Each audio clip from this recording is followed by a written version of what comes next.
to me is the crux of everything. Ua mau, ke ia o ka aina, I ka pono o Hawaii.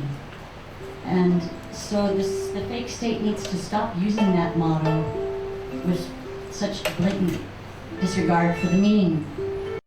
Hawai'i Kako. My name is Ruth Aloua. Mahalo to all of you. I actually count on you more than I count on anybody else because you guys see us. You live in our communities. Thank you to Matt. Thank you to all of you for being here. I want to acknowledge, so there's different things, 3 minutes. I'm going to try and wrap it. You don't need to accept it, but it needs to be put out for our keiki. I want to acknowledge what Mayor Harry Kim said. You know, and I was thinking, like, whenever I go in the kitchen at night, I flick on the light, and the roaches, as soon as they see the light, they run away. And that's the best metaphor I get for Harry Kim right now. That's the nicest way to put it, right? So what does this statement ultimately represent? The justification, validation, and naturalization of violence through the use of false narratives for the care and support of Hawaiian culture and Kanaka Maoli. That's what it is. Right? It's a false narrative that he's perpetuating, but I'm not worried because we're dismantling it and he's out of power. I want to acknowledge the 3 other speakers who came up before who also enforce settler mentality mana'o thoughts.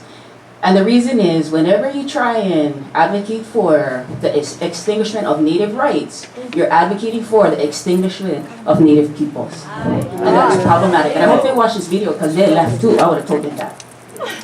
So we're talking about 12 years at budget cap, 12 years. I just came back from New Zealand attending NISA, one of the largest indigenous gatherings, Native Peoples Conference. Every single person there stands in Mauna Kea. They made a vow to come and stand with us.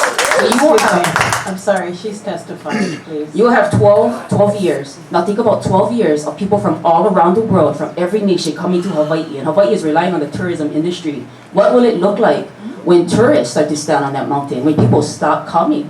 Because they said that they're going to come. And this is really not for you folks, because I think you guys really care. I feel it. I see it in your eyes.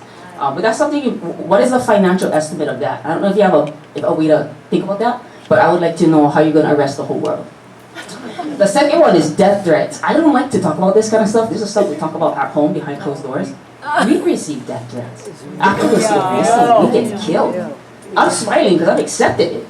That's the fate. That's where we're at as humanity. We have to stand up for the water, for the mountain peaks, for Pohakuloa, because the next generation is counting on us. So if you choose to bite the bait, that they need protection, and that means so do we. And that's why I'm putting it on the record. I have received death threats and so have other kia'i. So if you're gonna give them protection, we deserve it too. And another thing is provocateurs, if you never know, people like TNT, they plant them. They say, hey, you can call this guy, you can make one death threat. We can put him on the record. Why? So that we can make one case why we gotta beat up the protectors. So I just gonna give you a little bit of philosophy. You guys probably already know this thing. Some of you guys have roots in activism. Mahalo. 30 seconds. Where can our money go? Our elders are being flown off island because we don't have adequate healthcare systems or expertise here. Our waiting rooms are being transformed into emergency rooms because we don't have enough space. Our UH Manoa professors are sleeping in their offices hiding because they don't get paid enough. They got PhD folks. We telling our kids go to school. Our children are hungry. Our people are going houseless. We're sweeping them around like trash. We're treating soccer balls like they have more value than humans. Mahalo for your time. And mahalo, Maile and Karen, and greetings, I'm from Kona. Mahalo.